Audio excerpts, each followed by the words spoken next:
আমার বাড়ি কুমিল্লা।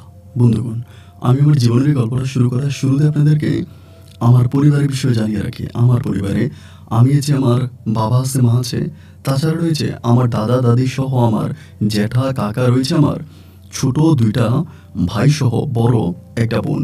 আমরা টোটাল 3 ভাই 1 বোন। কুমিল্লা শহরের কাছাকাছি কোনো এক ছোট্ট গ্রামে আমাদের পরিবারটা এক উচ্চ মধ্যবিত্ত পরিবার। আমার বাবা পেশায় একজন প্রবাসী। আমার বাবা, আমি দেখে আসছি খুব ছোটোবেলা থেকেই, আমার বয়স যখন অনেক ছোট তখন থেকে দেখে আসছি বাবা কাতারে থাকে। এবং আমার যে জেঠু কাকারা আছে তারাও বাংলাদেশে মোটামুটি খুব ভালো লেভেলের, খুব ভালো পর্যায়ে আছে। আমার জেঠুও আগে বিদেশে ছিল, অনেক বছর সৌদি আরবে থাকার পরে আমার জেঠু দেশে আসছে। উনি এখন ব্যবসা বাণিজ্য করে, তবে মানুষ হিসেবে অত্যন্ত ভালো। আমার কাকাও টুকিটাকি ব্যবসা বাণিজ্য করে পড়াশোনা করেছে, তার পাশাপাশি একটা মাল্টিপারপাস কোম্পানিতে আমার কাকা চাকরিও করে। আমাদের পরিবারটা মোটামুটি ভীষণ সুনামধন্য, ভালো ধর্মীয় একটা পরিবার। তার কারণ আমার দাদা দাদি দুজনে হজ করেছে। আমার বাবা এবং জেঠু তাদেরকে হজ করে এনেছে। সেজন্য আমাদের পরিবারটাকে আমাদের এলাকার মানুষজন অনেক শ্রদ্ধা সম্মান করে। ছোটবেলা থেকে খুব ভালোভাবে আমার শৈশবের দিনগুলো কাটে। শৈশব পেরিয়ে আমি যখন আস্তে আস্তে করে বড় হই, আমার ভিতরে কেমন জানি একটা ফিল্মি ভাব কাজ করে, মানে সিনেমার নায়ক হওয়ার মতো একটা স্বপ্ন আমার মাঝে কাজ করে। যার জন্য আমি প্রত্যেকটা সময় সুন্দর সুন্দর জামা কাপড় পরা, নিজেকে পরিপাটি করে রাখা, স্মার্টলি চলাফেরা করা, হ্যান্ডসাম থাকা, এই বিষয়গুলো আমাকে খুব বেশি অ্যাট্রাকশন করে। এমন করে আমার দিনগুলো আস্তে আস্তে করে পার হতে থাকে। একটা পর্যায়ে আমি মোটামুটি প্রায় অনেকটাই বড় হয়ে যাই। আমি তখন আমাদের এলাকায় কোনো একটা হাই স্কুলে পড়াশোনা করি। হাই স্কুলে পড়াশোনা করা অবস্থায় আমার দিনকালগুলো অনেক ভালোই কাটতেছিল। তার বড় কারণ হচ্ছে, দেখা গেল আমাদের ফ্যামিলিতে, মানে আমাদের যে পরিবারটা, সেই পরিবার আমাকে সবাই টাকা দিত। যেমন আমার বড় বোন ওই সময় বিয়ে হয়ে যায়। আমার বড় বোনকে আমরা খুব কম বয়সে বিয়ে দিয়ে দিই। ক্লাস 10-এ পড়া অবস্থা আপুর বিয়ে হয়ে যায়। তার বড় কারণ, আমার আপু দেখতে অনেক সুন্দর ছিল এবং প্রচুর ভালো ভালো বিয়ের প্রপোজাল আসে। আর আমার দাদা দাদি বলে, মেয়েদেরকে ভালো চারদিক থেকে টান থাকা অবস্থায় বিয়ে দেওয়া দরকার, যদি টান কমে যায় তাহলে অনেকে ভালো করে বিয়ে দেওয়া যায় না। এই জন্য আমার দাদার কথা মতে আমার বড় আপুকে আমরা খুব কম বয়সে বিয়ে দিয়ে দিই। এবং বড়াপুর বিয়ে হয়ে যাওয়ার পর আমার বড়াপুর যিনি হাজব্যান্ড ছিল, আমার দুলাভাই, তিনিও বাংলাদেশের খুব সুনামধন্য একটা কোম্পানির অনেক বড় একটা পোস্টে চাকরি করতো। যার জন্য দেখা যায় যে দুলাভাই আমাকে অনেক টাকা দিত, আমার বড়াপু আমাকে টাকা দিত। বাবার কাছে চাইলে বাবা তো দিতই, কাকা যেহেতু আমি তাদের কলিজার টুকরা ছিলাম, কখনোই টাকা চাইলে আমাকে তারা মানা করতো না। দেখা যায় পরিবারের মানুষগুলোর এমন টাকা পয়সা নিয়ে আমি খুব ধুমধামভাবে চলাফেরা করতাম।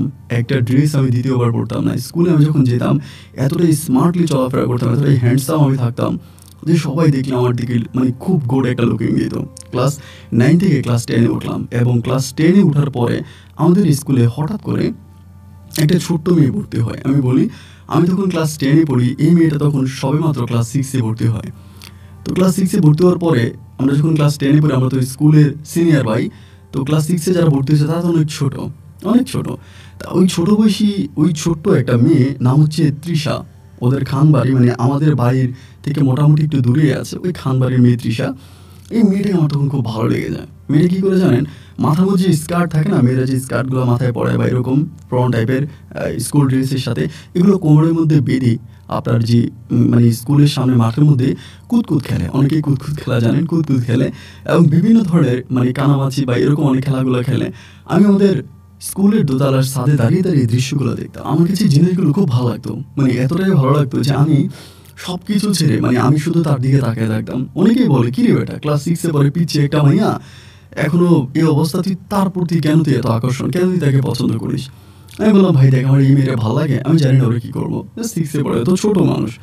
তারপরে ওই মেয়ের প্রতি আমি কোনোভাবে আমার অ্যাট্রাকশন সরাতে পারি না, মানে ওর দিকে আমার নজর, ওকে আমার পেতে হবে এবং ওকে আমি ভালোবাসবো। সব কিছু মিলিয়ে আমার তখন কেন যেন হঠাৎ করে মনে হলো যে বেঁচে থাকার জন্য মেয়েটা আমার প্রয়োজন, আমি তাকে বিয়ে করবো, তাকে নিয়ে সংসার করবো। এসএসসি পরীক্ষার সামনে চলে আসতেছে, কয়েকদিন পরে এসএসসি পরীক্ষা দিব, দেন স্কুল থেকে তখন চলে যাব। তাই স্কুলে থাকা অবস্থায় যেভাবেই হোক এই মেয়েটার সাথে আমার সম্পর্ক তৈরি করতে হবে। তো এরকম চিন্তা ভাবনা করে আমি তখন স্কুলে থাকা অবস্থায় এসএসসি পরীক্ষার আগ মুহূর্তে আমি হঠাৎ করে এই মেয়ের জন্য চিঠি লিখি, ভালোবাসার প্রস্তাব করে দেখি চিঠির মাধ্যমে। এবং চিঠি লিখে ভাবতেছি যে এই মেয়ের হাতে চিঠি দিব, এই মেয়ে যদি চিঠির মর্ম তো বুঝবে না, দেখা যায় চিঠিটা নিয়ে অন্য কোনো কাউকে দেখাইলো বা স্কুলের কোনো শিক্ষকদেরকে বা ম্যাডামদেরকে দিল, অ্যান্ড পরে তো আমার মান সম্মান সব লেহালো হয়ে যাবে। তা ওকে চিঠি দেওয়াটা আমার জন্য অনেক রিস্কি মনে হলো, যে আমাকে আসলে চিঠি দেওয়া যাবে না, চিঠি না দিয়ে অন্য কোনভাবে তাকে প্রপোজ করা যায়, মানে অন্য কোন মাধ্যমে তাকে প্রপোজ করা যায়, সেই চিন্তাটাই তখন মাথার মধ্যে ঘুরপাক খাচ্ছিল। পরে অনেক ঘোরাফেরা করার পরে আমি চিন্তা করলাম যে ওদের স্কুলেরই একটা মেয়ের, মানে ওদের ক্লাসের একটা মেয়েকে আমি হায়ার করি। আমি এটাকে বললাম যে টিফিন আওয়ারে ওকে নিয়ে আমাদের ক্লাস 10-এর রুমে চলে আসবি।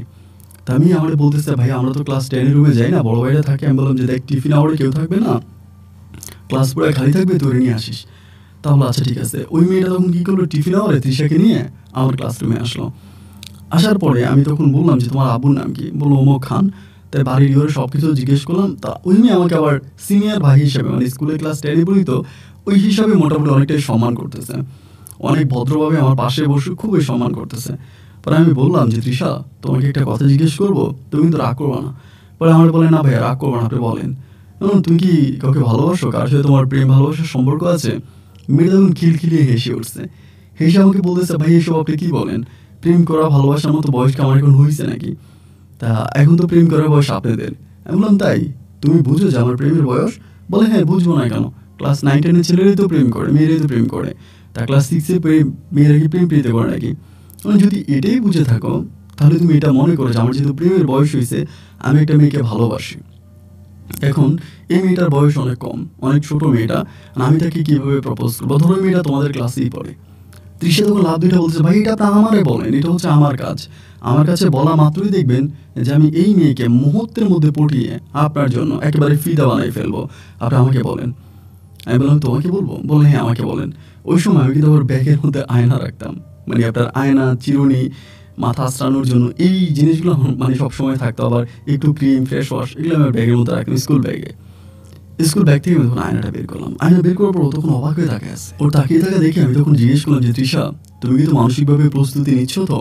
আমি যে মানুষটাকে ভালোবাসি, তোমার কিন্তু তাকে পটাইতে হবে, এবং তুমি তাকে বলে আমার জন্য রেডি করবা।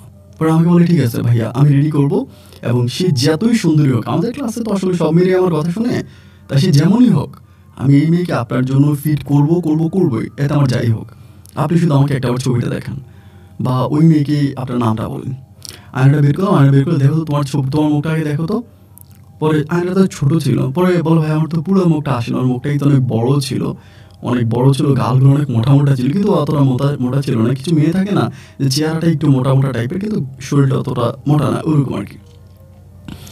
পরে আমি বললাম, আয়নার মধ্যে তুমি যে মানুষটাকে দেখতে পাচ্ছ তাকে চিনো? বলে চিনবো না কেন, এটা তো আমি। আমি বললাম নাম কি? বলে তৃষা। আমি বললাম তৃষাকে ভালোবাসি। বলে মানে? আমি বললাম হ্যাঁ, তুমি যে তৃষাকে আয়নার মধ্যে দেখতে পাচ্ছ, আমি সেই তৃষাকে ভালোবাসি। আমাকে বললো, ভাই আপনি এটা কী বলেন, আপনি তৃষাকে ভালোবাসেন? আমি বললাম হ্যাঁ, আমি তৃষাকে ভালোবাসি, এবং এই তৃষাকে ম্যানেজ করে দেওয়ার দায়িত্ব তোমার। ও বলে আমি তো তৃষা। আমি বললাম হ্যাঁ, তুমি তৃষা, এবং আমি তোমাকে ভালোবাসি। তুমি তোমার নিজের সাথে কথা বলে তোমাকে আমার জন্য রেডি করো। এটা তখন আমার দিকে অপলক দৃষ্টিতে তাকে আছে। আমার বলে, ভাইয়া এটা আমি কখনোই স্বপ্নও চিন্তা করতে পারি নাই যে আপনি এইভাবে ঘুরিয়ে পেঁচিয়ে ডাইন বাও করে আপনার টার্গেটটা আমার উপরেই করবেন। আমি সিরিয়াসলি ভাই অনেক অবাক হয়ে গেলাম।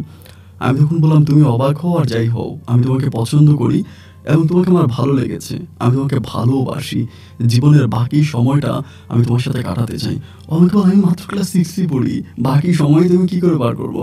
আমি বললাম হ্যাঁ, ক্লাস 6-এ পড়ে ছোটো মানুষ, আমার ভালোবাসাটা তোমার ওই ছোটো মানুষটাকেই ঘিরে। সো আমি তোমাকে ভালোবেসে তোমাকে দিয়েই আমার বাকি জীবনটা কাটাতে চাই। ও তখন হাসতে হাসতে ক্লাস থেকে বেরিয়ে যায়। আমি ওর হাতটা চেপে ধরি। ও আমাকে বলে, ভাইয়া আপনি যে তৃষাকে ভালোবাসেন, সেই তৃষার সাথে আমি কথা বলবো গভীর রাতে, এবং গভীর রাতে কথা বলে জিজ্ঞেস করবো যে তৃষা মেয়েটা ক্লাস 10-এ পড়া সোহাগ ভাইকে ভালোবাসে কিনা। যদি ভালোবাসে তা আমি আপনাকে কালকে জানাই দিব। এটা বলার পর তখন চলে যায়। আমি তখন ওর চলে যাওয়ার পিছন থেকে তাকিয়ে আছি। ওর হাঁটা যে ভাই এত সুন্দর ছিল, ওর হাঁটা দেখলে যে কোনো মানুষ ফিদা হয়ে যাবে। কোমর দুলিয়ে খুব ছোট্ট মেয়ে এত সুন্দর করে হাঁটতে পারে, আমি চিন্তাও করতে পারিনি। হেঁটে হেঁটে ও তখন চলে যায়। আমার মনের ভিতরে বৈশাখীর সুর বয়র করে। এমন করে ওর চলে যাওয়ার পরে পরের দিন তখন স্কুলে আসে। আমিও পরের দিন অনেক রেডি হয়ে আছি, মানে রেডি হয়ে আছি যে আজকে তো আমাকে ভালোবাসি বলবে বা কিছু একটা বলবে, বাট ও আমার সাথে আর কথা বলে না। আমি মোটামুটি আপনার ক্লাস বসে যাবে, ওরে 2-3 বার ইশারা দিলাম, ও আমার কাছেও আসে না। একটা পর্যায়ে যখন লাঞ্চ আওয়ার হয়ে গেল, মানে লাঞ্চের টাইম হলো, ও তখন লাঞ্চের টাইমে আমি তখন পরিকল্পনা করলাম যে আমি ক্লাস 6-এর ক্লাসের দিকে যাবো, দেখি কিনা। ক্লাস 6-এর ক্লাসের দিকে যাই, দেখতে পাই যে ও নাই, মানে ক্লাস 6-এর ওই দিকে গিয়ে দেখি জোর আমি দেখতে পাচ্ছি না। পরে কী কথাই গেল, ওরে না দেখার পর আমি ওই যে ওদের ক্লাসের একটা মেয়েরে ঠিক করি, ওই মেয়েটারে ধরলাম, ধরে বলতেছি কি ব্যাপার তৃষা কই রে? বলো ভাই তৃষা তো বাড়িতে চলে গেছে। কখন? বলে লাঞ্চের সময়, ও ছুটি নিয়ে চলে গেছে, ওর নাকি পেট ব্যথা। তাই বললাম কি রে, পেট ব্যথা ছুটি নিয়ে চলে গেল? আমার তো বিষয়টা অনেক খারাপ লাগলো আর কি, চলে গেল কেন? যাই হোক, আমি আমার ক্লাস সম্পন্ন করলাম, করে স্কুলটা ছুটি হলো ক্লাস 4টা বাজে। 4টা বাজে আমি তখন ওদের বাড়ির ওইদিকে গেলাম। ওদের বাড়ির ওইদিকে গিয়া ঘোরাফেরা করতেছি, মানে ওরে আর দেখি না। প্রায় 5টার পরে আমি তখন বাড়িতে গেলাম, সন্ধ্যার দিকে। বাড়িতে যাওয়ার পর আম্মা তো বকাঝকা করে, 4টা বাজে স্কুল ছুটি হয়েছে, সবাই চলে আসছে, আমি কেন 5টা পর্যন্ত ওয়েট করলাম, এই সে অনেক কথাবার্তা। রেডিমেডি হয়ে মনটাকে আসলে বুঝাইতে পারতেছি না। মনের ভিতরে এক অজানা কষ্ট কাজ করতেছে, একটু একটু করে কষ্টের পরিমাণটা এতটাই তীব্র হতে যাচ্ছে যে আমার মনে হয় যেন কোনো একজন বা কেউ একজন আমার ভিতরে থেকে আমার হাড়, কলিজা, আমার মাংস, আমার হাড্ডি এগুলোকে চিবে চিবে খেয়ে যাচ্ছে। এরকম করে কষ্ট হতে হতে একটা পর্যায়ে ভাবলাম যে আমি আর থাকতে পারবো না। রাত 11টার দিকে ওদের বাড়ির সামনে আমি তখন ঘুমিয়ে পড়ি, মানে ওদের বাড়ির সামনে একটা টুল ছিল, টুলের মধ্যে ঘুমিয়ে পড়ি। এবং আমার যখন ঘুম ভাঙে তখন আমি দেখি যে মাদ্রাসার থেকে, মানে ওইখানে তো মাদ্রাসায় যাই, শীতকাল ছিল ওই সময়টা মোটামুটি একটু। তো মাদ্রাসায় যাওয়ার সময় বাচ্চারা তখন দেখেন শুয়ে আছি, সবাই তখন আমার নিয়ে হাসাহাসি করে। এবং একটা পর্যায়ে আমার তখন ঘুম ভাঙার পরে আমার বলে, আমার তো এখানে মোটামুটি প্রায় অনেকেই চিনে, বলে কী ব্যাপার সোহাগ ভাই, আপনি ঘুমিয়ে আছেন? ওই পিচ্ছি বাচ্চাগুলো আর কি। স্কুল থেকে যাওয়ার সময় ওদের সাথে কথাবার্তা বলি তো, চকলেট মকলেট দিয়ে ওই হিসেবে। আমি লজ্জা পেয়ে ওখান থেকে চলে যাই। বাড়িতে গিয়ে হাত পা ধুয়ে মা তো গালাগালি করতেছে, কই গেলাম, সারা রাত আসলাম না। সকালবেলা স্কুলে আসছি, আসার পরে তৃষা তখন মুসকুলকে হাসতেছে। তা আমার হাসা দেখে আমার আরও বেশি রাগ লাগতেছে, কেন হাসতেছে কেন? আমার 12টা বাজাই দিল, কালকে সারা ওদের বাড়ির সামনে কাটাই দিলাম। তা এবার আমি চিন্তা করলাম যে দূর, ওর সাথে যেমনি প্রায় আমি কথা বলবো। পরে অন্য মেয়েদের সামনে ডাক দিচ্ছে, তৃষা এদিকে আসো, এদিকে আসো, তোমার সাথে কথা আছে। আমাকে দিকে পরে যখন অন্য মেয়েদের সামনে ডাক দিচ্ছে, পরে আসছে, আসা বলে কী ব্যাপার ভাইয়া, সোহাগ ভাইয়া বলেন। বললাম ওর সাথে আর 2টা মেয়ে ছিল, আমি 2টারে বললাম যে তোরা যাতে, আমি তৃষার সাথে কথা বলবো। বাকি ধরে চলে গেলো, দাঁড়িয়ে আসতে বললাম যে কী ব্যাপার তৃষা, এটি কী হচ্ছে? আমি বললাম আপনাকে জিজ্ঞেস করবো কী হচ্ছে, আপনার নাকি কালকে আমি বাচ্চাদের কাছ থেকে শুনলাম আপনি আমাদের বাসার সামনে টুলের মধ্যে ঘুমিয়ে গেছেন, ঘটনা কি? আমি বললাম আপনার ঘর বাড়ি নাই নাকি? আমি তখন বললাম যে দেখো, তুমি জানো আমি কেন ক্লাস 2 মানে টুলের মধ্যে ঘুমাইছি? আমার বাপের আশপাশা থাকার পর আমি ক্লাস মানে টুলের মধ্যে ঘুমাইছি কেন, এটা তুমি ভালো করে জানো। ও বলে কেন ঘুমাইছেন? আমি প্রস্রাব করলে দেখার জন্য, এটা বলেও তখন হাসি দিয়ে চলে গেছে। কিরে ভাই, কোনোভাবেই তো ওর সাথে আমি রিলেশনে যেতে পারতেছি না। এরপরে আবার একইভাবে আমার কাছ থেকে পিস পিস পিস পিস করে ও হেঁটে যাচ্ছে, মানে ওর আমার সামনে আর পড়তেছে না। সময়গুলো এভাবে পাস হচ্ছে, বুকের ভিতর কষ্টের পরিমাণও বাড়তেছে। 1 দিন 2 দিন 3 দিন 4 দিন হতে তখন এসএসসি পরীক্ষা চলে আসে। এবং এসএসসি পরীক্ষার সময় তো ধরেন পড়াশোনার অনেক চাপ। আমি তখন এই পড়াশোনা নিয়ে মোটামুটি একটু ব্যস্ত হয়ে গেলাম, পড়াশোনা করতেছি। আগের মতো আর ওর পিছনে টাইম দেওয়া হয় না, ওর পাশে যাওয়া হয় না। এবং একটা পর্যায়ে আমি তখন এসএসসি পরীক্ষা দিলাম। তো এসএসসি পরীক্ষা যেহেতু দিয়েই দিছি, তা আমি তো আর স্কুলে যেতে পারবো না। পরে আমার স্কুলে যাই না, কিন্তু স্কুলের বিভিন্ন অনুষ্ঠান বা স্কুলের সামনে মাঠে খেলাধুলা থেকে যা টুকিটাকি স্কুলের যে কোনো ইয়েতে আমরা তখন একসাথে একত্র হই এবং সবাই মিলে আসি, ঘোরাফেরা করে অনেক কিছুই করি। এরকম একদিন হলো কি, আমরা মাঠের মধ্যে খেলতেছিলাম, এটা প্রায় আরও আমার পরীক্ষা দেওয়ার রেজাল্ট আউট হওয়ার আগে।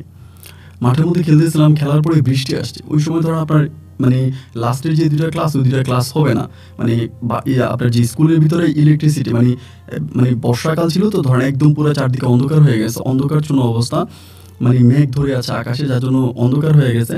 তার উপরে আবার স্কুলের যে লাইট ছিল, লাইটগুলো নষ্ট হয়ে গেছে, ইলেকট্রিসিটি নষ্ট হয়ে গেছে। দেন গরম পড়তেছে প্রচণ্ড রকমের, এবং বৃষ্টিও আসবে, তো যার জন্য শেষে 2টা ক্লাস তারা অফ করে দিল, যে শেষে 2টা ক্লাস করতে হবে না। এই অবস্থার ভিতরে তখন মুষলধারে বৃষ্টি শুরু হয়েছে। তা বৃষ্টি শুরু হওয়ার পরে আমি তখন করলাম কি, পাশের ক্লাসে গিয়ে মানে স্কুলের মানে সামনের যে জায়গাটা আছে ওইটার মধ্যে চাউনির মধ্যে গিয়ে দাঁড়াইলাম আমি একা। সরি, আমার বন্ধু একটা আছে, বাট আমার কাছ থেকে একটু দূরে। পরে দাঁড়ায় দেখলাম যে হঠাৎ করে স্কুলের বাথরুমের দিক থেকে, মানে স্কুলের বাথরুমের ভিতর থেকে কেমন জানি একটা সিগারেটের ঘ্রাণ আসতেছে, মানে সিগারেটের ঘ্রাণ আসতেছে এবং ধোঁয়া উঠতেছে। তো ওই আমি যেখানে দাঁড়িয়েছি ওইটার পাশেই হচ্ছে বাথরুমটা আর কি, স্কুলের যে বাথরুম। আমি চিন্তা করতেছি কি রে, বাথরুমের ভিতর থেকে এরকম করে ধোঁয়া আসতেছে, ঘটনাটা কি? বাথরুমে ধোঁয়া আসবে কেন? পরে আমি গিয়া চিন্তা করলাম যে আশেপাশে তো ধরেন অনেক মাঠে মানে ফসলের জমি আছে, কোনো কৃষক সম্ভবত বাথরুম ইউজ করার জন্য আসছে, বাথরুম ইউজ করতেছে। তা স্কুলের বাথরুম কেন মানে অন্য লোকে ব্যবহার করবে, এই বিষয়টা তখন আমার কাছে খারাপ লাগলো। ইভেন যে বাথরুমে মেয়েরা যায়, ছেলেরা যায়, এরকম একটা বাথরুমের ভিতরে কেন সে সিগারেট খাবে? এবং সিগারেট খাওয়ার পর তো জায়গাটা অনেক গন্ধ হয়ে যায়, মিষ্টি গন্ধ। তা এরকম গন্ধ হয়ে যাবে কেন, এটা করবে কেন? মানে নিজের ভিতরে তখন একটা প্রতিবাদ করার জন্য একটা প্রতিবাদী মানুষ আমি তখন হয়ে গেলাম। গিয়ে আমি তখন মানে দরজার মধ্যে ধাপ ধাপ করে ধাক্কাইতেছি, কি ভিতর থেকে দরজা খুলে না। এই নিয়ে দরজা খুলেন, সিগারেট খাচ্ছেন, ভিতরে কে দরজা খুলেন? 2-3 বার বলার পরে বাইরে যখন দরজা খুলছে, দরজা খোলার পর আমি দেখলাম যে এই বাথরুমের ভিতরে আর কেউ না, আমার এই ভালোবাসার মানুষ তৃষা, এবং তৃষার সাথে যে মেয়েটাকে আমি তৃষাকে প্রপোজ করেছিলাম, যে মেয়েটার সামনে এই 2টা মেয়ে। আমি তখন বললাম, সোনার চান পিতলা ঘুঘু, তোমরা বাথরুমের ভিতরে ঢুকে বিড়ি খাও? তা আমারে বলতেছে, ভাইয়া আপনার পায়ে ধরিয়ে আপনি বললেন না। আমি বললাম, এখনই আমি যাইয়া সাজু স্যারকে বলতেছি। আমাদের স্কুলের সবচেয়ে মানে মারাত্মক লেভেলের স্যার ছিল সাজু স্যার, এত পরিমাণের মেজাজ যে মাথায় ওটা আসার দিব। তৃষা তখন আমার পা চেপে ধরছে, যে আপনার পায়ে ধরতেছি, আপনি বললেন না। আমি বললাম, ঠিক আছে, এই এদিকে। বন্ধু আমার একটা ছিল, ওরে ডাক দিলাম। ওরে বললাম যে দেখে দূরে সিগারেট খেয়েছে। ও বলে, কই সে সাজু স্যারের কাছে কম। আমি তুই যাস, স্যারের কাছে কোয়া লাগবে না, আমি দেখতেছি। মানে একজন সাক্ষী করাইলাম। আমি তখন ওদেরকে পার করলাম, করে বললাম, তৃষা শর্ত একটাই, শর্ত হচ্ছে প্রতিদিন রাত্র 11টা বাজে আমি তোমাদের বাড়ির পিছনে একটা জাম গাছ আছে, অনেক বড় জাম গাছ, যে জামের গাছের নিচে দাঁড়ামু, তুমি প্রত্যেকদিন আসবা 11টা থেকে 11টা বাজে বরাবর চলে আসবা। যদি না আসো, যেদিন মনে করো তুমি আসবা না, সেদিন আমি তোমার এই কথাটা আমি শিক্ষকদেরকে বলে দিব, মানে বিশেষ করে সাধু স্যারকে বলবো। ও আমার বলে, আপনি যদি বলেন সারা রাত আসতে, আমি সারা রাত এসে আপনার পাঠিয়ে দিব, তা আপনি বললেন না। ঠিক আছে, লেট স্টার্ট টুডে, এবং আজকে থেকে তোমার শুরু হতে যাচ্ছে, তুমি আজকে 11টা বাজে ওখানে আসবা।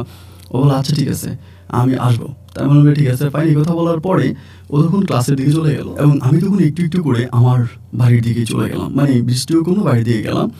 তো ওই দিন রাত 10টা থেকে তো আমি খুব প্রিপারেড, যে আসবে 10:30 বাজে। আমি গিয়ে ওই জাম গাছের নিচে দাঁড়াইছি। জাম গাছটি একটু আপনার চারদিকে একটু ঝোপঝাড় আছে, ঝোপঝাড়ের মধ্যে জাম গাছটা, এবং এক পাশে হচ্ছে ফসলের জমি, আর অন্যদিকে হচ্ছে মানুষের ঘর বাড়ি, অন্য 3 দিকে। তা এবার দেখলাম যে ও আস্তে আস্তে করে প্রায় 11টার আগেই চলে আসতেছে, মানে হাতে একটা ছোট্ট লাইট নিয়ে, মানে ওই যে আপনার যে ছোটো টর্চ লাইটগুলো, এগুলো নিয়ে আসার পরে বলতেছে যে, শখ ভাই আপনি এখানে আসছো? পরে বলে, হ্যাঁ আসছি, আপনি আমাকে কী করবেন? আমি বললাম, কিছু করবো না। বলে, আপনার পায়ে ধরে, মানে ছোটো মানুষ, কিছু কইরে না। না না ধুর, কিছু করবো কেন, তোমায় আনছি কথা বলার জন্য, আচ্ছা বসো। পরে বসে বসে তার সাথে কথা বলতেছে, ও হুঁ হুঁ করে আমার কথা শুনতেছে, এবং কথা শুনতে শুনতে একটা পর্যায়ে আমার কাঁধের মধ্যে ঘুমিয়ে গেছে। মানে কাঁধের মধ্যে যখন ঘুমিয়ে গেছে, ভাইরে ভাই, আকাশে তখন এত বড় একটা চাঁদ, এবং জোনাকিরা চারপাশে পাহারা দিচ্ছিল।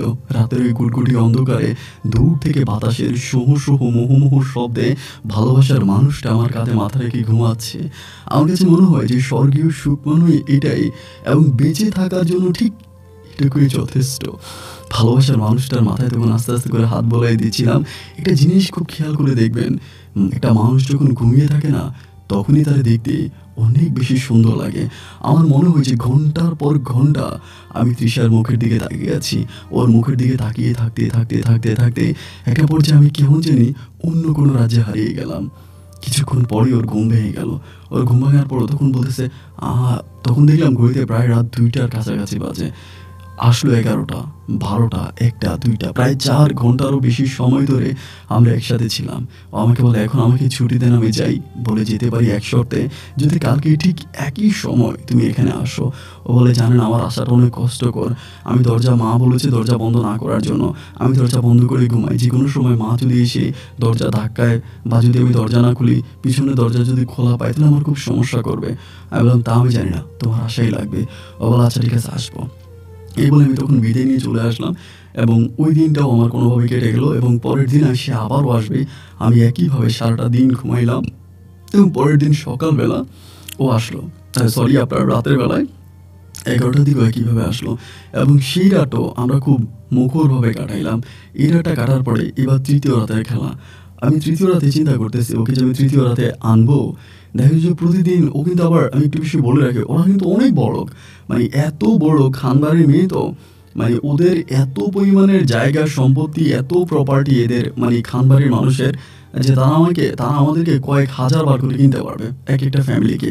তাদের টাকা পয়সা, মানে প্রচুর ধনী লোক, এক কথায় যেটা অনেক ধনী। তো এখন এভাবে তো আসলে মানে কোনো কিছু বলাও যাবে না, এত ধনী মানুষের মেয়ে। তা ঠিক আছে, পরে চিন্তা করতেছি 3য় রাত আসতেছে, এবং ও যে মাঝে মাঝে এরকম শেষ রাতের দিকে বা রাত 11টার দিকে চলে আসে, সারা রাত আমার সাথে থাকে। ওর তো পড়াশোনারও ভাট হয়ে যাচ্ছে, তো পড়াশোনা করতে পারে না, এবং পড়াশোনা করতে পারে না, এটা এক কথা। 3য় কথা হচ্ছে, কোনো দিন যদি ধরেন ওর মা ঘরের দরজা ধাক্কাইলো, এবং ধাক্কায় ওর ঘরের ভিতরে দেখলো না, তো এরপরও তো ওর একটা কলঙ্ক হয়ে যাবে। এবং সেকেন্ড, ও যে রাতের বেলা এখানে আমার সাথে আসে, তো ছোটো মানুষ, অত কিছু বুঝে না। অনেকেই মাছ ধরার জন্য খালে বিলে ঘোরাফেরা করে, বা ওদের মাঝে কেউ যদি ওকে দেখে ফেলে, তাহলে তো ওর কলঙ্ক হয়ে যাবে। তো এই যে এতগুলো সমস্যা হবে, তো আমি মেয়েটাকে নিয়ে আসতেছি। আমার কাছে খুব খারাপ লাগলো আর কি, যে পরে আবার কি হয় না হয়। আজকে থেকে আমি ওরা আর আনবো না, যেহেতু আসলে জোর করে তো কোনো কিছুই হয় না। এভাবে ওকে একটা ট্র্যাপে ফেলে আনি, ওর নিজের কলঙ্ক করে তো লাভ নাই। সত্যি তো এটা, যে যাকে ভালোবাসে তাকে ভালো রাখে। সো আমি তাকে ভালো রাখবো, আমি তাকে এইভাবে রাখবো না। এক পর্যায়ে ওই দিন রাতের বেলা ও যখন আসলো, আসার পর আমি বললাম, তৃষা, আমি আজকে তোমাকে কয়টা কথা বলবো, তুমি আমার কথাগুলো খুব মনোযোগ দিয়ে শোনো। একটা কথা মনে রেখো, জোর করে রাজ্য জয় করা যায়, কিন্তু জোর করে কারো মন জয় করা যায় না। আমি সোহাগ যতই চেষ্টা করি, তুমি যদি আমাকে ভালো না বাসো, আমি তোমার ভালোবাসাটা কোনো সময়ে পাবো না, কারণ মনের উপরে কোনো জোর খাটে না। আমি তোমাকে প্রতিদিন এখানে আনি, আমি জানি তোমার পড়াশোনার ক্ষতি হয় এবং সর্বোপরি তুমি খুব প্রবলেমে থাকো। তো আমি আজকে তোমাকে একটা কথা বলি, তুমি যদি আমাকে ভালোবাসো, যদি তুমি আমাকে ভালোবাসো, তুমি কালকে রাতে এসো। আর যদি ভালো না বাসো, তুমি এসো না। কিন্তু মনে রাখো, তুমি আসো বা না আসো, আমি এই কথা, স্যার তো দূরের কথা, আমি এলাকার কাউকে জানাবো না যে তুমি স্কুলের বাথরুমে ঢুকে বিড়ি খেয়েছো। এটা আমি কাউকেই বলবো না। তুমি আসলে আসবা, না আসলে নাই, আমি কাউকে বলবো না। তবে হ্যাঁ, আমি তোমার জন্য আগামী দিন অপেক্ষা করব, এবং যদি তুমি আসো তবে আমি তোমাকে ভালোবাসবো, আর যদি আসো তবে আমি বুঝবো যে তুমি আমাকে ভালোবেসে এসেছো। এটাই তোমার সাথে আমার কথা। তুমি এখন যাও। মেয়ে তখন অনেক শান্ত নজরে আমার দিকে তাকায় থাকে। চাঁদের আলো ওর মুখের মধ্যে পড়তেছে, মনে হয় আসমানের একটা চাঁদ আর মাটিতে আরেকটা চাঁদ। ও তখন বললো, আপনি কাউকে বলবেন? আমি বললাম না। আমার মাথায় হাত দিয়ে আমার মায়ের কসম করে বললাম যে তুমি যে বিড়ি খেয়েছো আমি কারো কাছে বলবো না। এটা তোমার পরীক্ষা। তুমি যদি কালকে আসো, তাহলে আমি ভাববো যে তুমি আমাকে ভালোবেসে এসেছো এবং তুমি আমাকে ভালোবাসবা। আর যদি না আসো, আমি বলবো যে তুমি আমাকে ভালোবাসো না, দেন তুমি আসো নাই। এবং না আসলে আমি কারোর কাছে বলবো না। এটা বলে ওকে বিদায় নিয়ে তখন বাড়িতে আসলাম। বাড়িতে আসার পরে ভাই, আমার মনটার ভিতরে কেমন জানি কষ্ট কাজ করতেছে, একটু একটু করে খারাপ লাগা কাজ করতেছে। ও আদৌ আসবে কিনা, যদি না আসে আমি তো মরে যাব। আমি এত কষ্ট পাবো আমি বলে বোঝাতে পারবো না। পরের দিন, পরের রাত, প্রায় রাত 10টার দিকে আমি তখন ওখানে গিয়ে দাঁড়ায় আছি। রাত 10টার দিকে দাঁড়ায় আছি যে দেখি ও আসে কিনা। ওর অপেক্ষায় আমি জাম গাছের নিচে বসে আছি। ঘড়ির দিকে তাকায় দেখি রাত 11টা বেজে গেছে। আমার ভালোবাসার মানুষটা এলো না। প্রতিদিন 10:30টার মধ্যে চলে আসে, আজকে প্রায় 11টা বেজে গেল, আসলো না। আমি এদিকে ওইদিকে তাকাচ্ছি, চারদিকে ঘুটঘুটে অন্ধকার, জোনাকি পোকাগুলো নাচানাচি করতেছে, আকাশে চারটা ঝুলে আছে। যাকে নিয়ে এত আয়োজন, সে ভালোবাসার মানুষটাই আমার পাশে নাই। চোখের পানিগুলো টলমল করতেছিল। ঘড়ির দিকে তাকায় দেখি রাত্র 11:30 বেজে গেছে। তখন আর কান্না ধরে রাখতে পারিনি। একটা পর্যায়ে ঘুমড়ে ঘুমড়ে কান্না করতে শুরু করলাম। রাত্র প্রায় 12টা বেজে গেল, তখন পর্যন্ত তৃষার কোনো খবর নাই। তখন মনে হলো ও মনে হয় আর আসবে না, ও সম্ভবত আর আসবে না, এবং ও এটাই মনে হলো যেন আসবে না। এই বলে প্রায় 12টা 20 যখন বাজে, আমি তখন আস্তে আস্তে করে চিন্তা করতেছি উঠে যাব বলে আমি যখন উঠে আস্তে আস্তে করে চলে যাচ্ছিলাম, ঠিক ওই মুহূর্তে হঠাৎ করে কে যেন এসে আমার হাতটা ধরলো। আমি তখন ফিরে তাকাই দেখি যেটা আর কেউ নয়, আমার ভালোবাসার মানুষ তৃষা। আমি তখন বললাম, তৃষা, তুমি 12টা 20 আসছো, তোমার বাসায় কোনো সমস্যা হয়েছে? এত লেট করে আসছো কেন? ও আমাকে বললো, আজকে আমার আসার কথা ছিল। আমি বললাম, হ্যাঁ হ্যাঁ ও হ্যাঁ, তোমার ইচ্ছায় তোমার আসার কথা ছিল। আমাকে বলে, তাহলে আমি তো আমার ইচ্ছে এসেছি। আমি বললাম, তাহলে তো লেট করে আসলে কেন? তুমি কি মনের সাথে আলোচনা করেছো? আমাকে, আমি লেট করেছি, আপনি কয়টা বাজে এসেছেন? আমি বললাম, আমি তো 11টার অনেক আগে এসেছি। ও আমাকে বলে, রাত 9টা থেকে আমি এখানেই। হ্যাঁ বললাম, মানে রাত 9টা 10টা 11টা 12টা 4 ঘন্টা তুমি এখানে কোথায়? ও আমাকে বলে, ঝোপের মধ্যে লুকিয়েছিলাম। আমি বলি, মানে? ও বলে, হ্যাঁ, আমি ঝোপের মধ্যে লুকিয়ে থেকে দেখতেছিলাম যে আপনি আসেন কি না। আপনি আসলেন, আপনি বসলেন, এবং আপনি বসে বসে একটু পর পর ঘড়ির দিকে তাকাচ্ছিলেন। আমি ঝোপের মধ্যে বসে বসে দেখতেছিলাম যে আমার জন্য আমার ভালোবাসার মানুষটা কতক্ষণ অপেক্ষা করতে পারে। 1 ঘন্টা 20 মিনিট আমার জন্য অপেক্ষা করছেন, অনেক কিছু। রাতে 1 ঘন্টা 20 মিনিট এখানে বসে বসে মশার কেমন খেয়েছেন আমার জন্য। আমি বললাম, আমি 1 ঘন্টা 20 মিনিটে মোটামুটি একটু পরিষ্কার জায়গার মধ্যে মশার কামড় খেয়েছি। আর আমার ভালোবাসার মানুষটা প্রায় 4 ঘন্টারও বেশি সময় ধরে ঝোপের মধ্যে বসে বসে যে মশার কামড় খাইল। তাহলে এবার বলো তো, কে কাকে বেশি ভালোবাসে? ও আমাকে বলে, আপনার ভালোবাসার মানুষ তৃষা আপনাকে আপনার চেয়েও বেশি ভালোবাসে। আপনি তাকে কোনোদিন ছেড়ে যাবেন না তো? আমি বলি, কেন? জীবন থাকতে আমি আমার ভালোবাসার মানুষটাকে কোনো দিনও ছাড়বো না। এই বলে ওকে বুকে জড়িয়ে ধরে আমি যেন অন্য কোনো স্বর্গরাজ্যে হারিয়ে গেলাম। এরপর থেকে শুরু হলো একটা মিষ্টি প্রেমের সম্পর্ক। ও আমাকে অনেক ভালোবাসে, আমিও ওকে অনেক ভালোবাসি। একটু, একটু করে আমাদের ভালোবাসার প্রবণতা বাড়তেই থাকে। ওর ঘরে মোবাইল আছে, যদিও আর হাতে কোনো পার্সোনাল মোবাইল নেই। ওর ঘরে মোবাইল দিয়ে আমাকে ফোন করি, "তৃষা কোথায় আছো? কি করতেছো?" ওর সাথে আমার কথোপকথন হচ্ছে, ভালোবাসাবাসি হচ্ছে। একটা পর্যায়ে এসএসসি রেজাল্ট আউট হলো। তবে এসএসসি রেজাল্ট আউট হওয়ার পরে আমি তখন এসএসসিতে একটা সাবজেক্টে ফেল করলাম এবং সেটা হচ্ছে ইংলিশ। ইংলিশ সেকেন্ড পার্টে আমি ফেল করলাম, কারণ সেকেন্ড পার্ট আমার কাছে অনেক হার্ড মনে হলো এবং এই জন্য সেকেন্ড পার্টে ফেল করার পরে আমার বাবা মা দুজনে অনেক ভেঙে পড়লো। আর বাবা তখন বিদেশে থাকে। বাবারও মনটা অনেক ভেঙে গেল যে একমাত্র ছেলে, আমার বোনগুলো অনেক মেধাবী ছিল, বাট আমি ফেল করলাম। আব্বু অনেক মন খারাপ করলো, আম্মু তো আরও বেশি মন খারাপ করলো, কাকা জেঠু সবার অনেক মন খারাপ। একটা পর্যায়ে মনের ভিতরে কেমন যেন একটা কষ্ট কাজ করতেছে। পরিকল্পনা করতেছি দেশের বাইরে চলে যাব, মানে ভালো লাগতেছে না, এরকম একটা প্ল্যানিং করি। আব্বাও হুটহাট করে সিদ্ধান্ত নিল যে আমাকে দেশের বাইরে নিয়ে চলে যাবে। তো তখন সবেমাত্র আপনার এসএসসি রেজাল্ট আউট হয়েছে, ও তো ক্লাস 6 থেকে ক্লাস 7 উঠবে। তাই চিন্তা করতেছি কী করা যায়, ক্লাস 7 উঠবে, ক্লাস 7 উঠবে, মানে ভিতরেও কেমন যেন একটা কষ্ট কাজ করতেছে।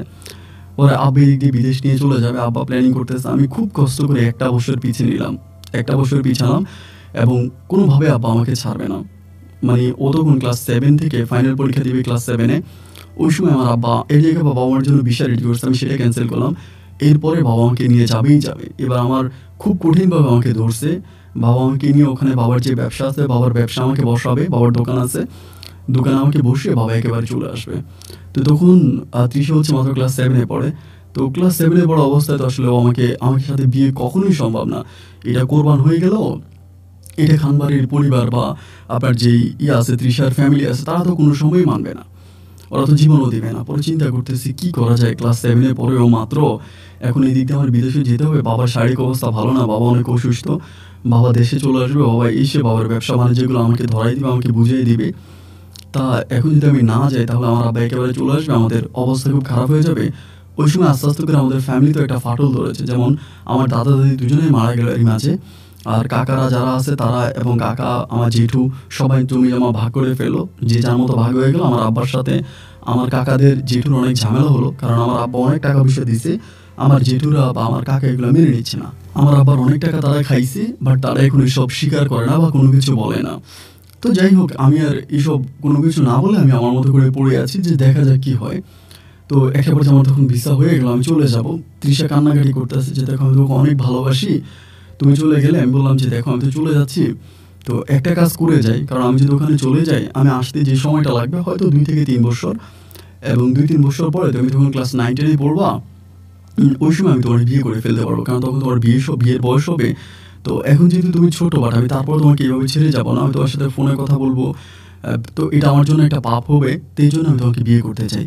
ও আমাকে বলে আমার বিয়ে তো আমার পরিবার মানার দরকার নেই, একটা হুজুর ঠিক করবো, সেই হুজুরের সাথে আমরা শুধু কলমা করবো, তুমিও কলমা পড়বো, আমিও কলমা পড়বো, জাস্ট কামিনটা না হয়ে পরেই হবে, কামিনের বিষয়ে। তো এই কথা বলার পরে দেন আমি তখন কী করলাম, তৃষাকে আমাদের এলাকারই একটা হুজুর আছে, হুজুরকে টাকা পয়সা দিয়ে কোনোভাবে হুজুরকে আমি ম্যানেজ করলাম, এবং হুজুরকে ম্যানেজ করার পরে আমি তখন তৃষাকে বিয়ে করলাম। এবং তৃষাকে বিয়ে করার পরে দেন তৃষা তখন দেশে, আমি তখন মরুর দেশ কাতারের উদ্দেশ্যে রওনা দিলাম। একটা পর্যায়ে কাতারকে আমার বাবার কাছে পৌঁছালাম, বাবার দোকানপাট আছে মোটামুটি খুব ভালো দোকান, কর্মচারীও আছে কয়েকজন। দেন আমি তখন আমার আব্বার সাথে ছিলাম, এবং থাকা অবস্থায় আমার আব্বা তখন বলতেছে যে দেখ আমি বরিশালের একটা ছেলে সাইমন, ওই ছেলেটারে আনতেছি, ও এখানে আসবে, এবং এই ছেলেটার বাবা চলে গেছে 2-3 বছর হয়েছে, ছেলেটা নাকি বড় হয়েছে, তার বাবা আমার রিকোয়েস্ট করলো যে ছেলেটারে আনবো, ছেলেটাও তোর বয়সী, তা ও আসবে, ছেলেটারে দেখিস। আমি বললাম আচ্ছা বাবা ঠিক আছে। তো বাবার সাথে কথাবার্তা বলে বাবা তখন দেশে চলে গেলাম, মনটা অনেক খারাপ, সারাক্ষণে কান্নাকাটি করি। এরই মাঝে হঠাৎ করে তখন সাইমন দেশে আসছে, মানে কাতারে আসছে। সাইমন হচ্ছে আমার আব্বার দোকানে কাজ করতো, কর্মচারীর ছেলে। তা সাইমন আসার পরে ও দেখলাম খুব ফ্রেন্ডলি একটা ছেলে, বরিশালের মানুষ তো একটু অন্যরকম হয় আমার কাছে মনে হলো আর কি, বাট ও কিন্তু অনেক ফ্রেন্ডলি, আমার সাথে অনেক মধুরভাবে মিশে অনেক সুন্দর করে কথাবার্তা বলে, খুবই ফ্রেন্ডলি। আমার খুব ভালো লাগলো ওরে, খুবই ভালো লাগলো, ভালো লাগার মতো একটা ছেলে।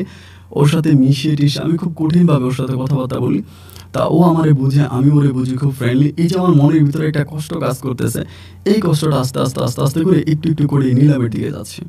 তো তখন মোবাইলে ফেসবুকের আবিষ্কার হলো, বা ফেসবুক চালাচ্ছে অনেকেই, তখন উড়াধুরা ফেসবুক, ফেসবুক পুরা দেশে ছড়াই গেছে। আর আমি তৃষার সাথে ফোনে কথা বলি, ইমোতে কথা বলি, হোয়াটসঅ্যাপে মাঝে মাঝে কথা বলি, ওভাবে আমাদের কথোপকথন হচ্ছে, আমাদের রিলেশনটা আস্তে আস্তে করে সামনের দিকে চলে যাচ্ছে।